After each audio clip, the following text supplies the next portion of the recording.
ভোটকেন্দ্রের 400 গজের মধ্যে mobile phone ব্যবহার নিষিদ্ধ করে নির্বাচন কমিশনের নতুন নির্দেশনার তীব্র সমালোচনা করেছে জাতীয় নাগরিক পার্টি। দলটির দক্ষিণাঞ্চলের মুখ্য সংগঠক ও কুমিল্লা 4 আসনের প্রার্থী হাসনাত আব্দুল্লাহ এই সিদ্ধান্তকে হঠকারী ও ভোট জালিয়াতির সুযোগ তৈরির কৌশল বলে আখ্যায়িত করেছেন।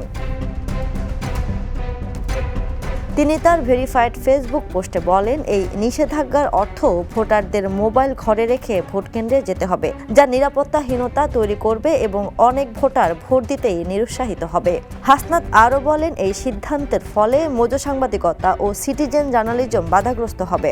অনিয়ম বা জালিয়াতির দৃশ্য তাৎক্ষণিকভাবে মোবাইলে ধারণ ও প্রচার করা সম্ভব হবে না। সিসি ক্যামেরা থাকলেও তাৎক্ষণিক প্রতিকার বা প্রমাণ হিসেবে মোবাইলের বিকল্প হতে পারে না বলে তিনি মন্তব্য করেন।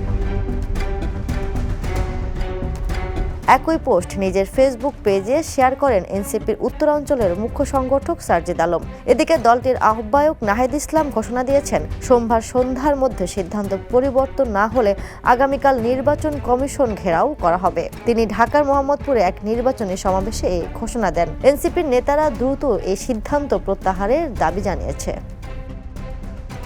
Desk report, the news.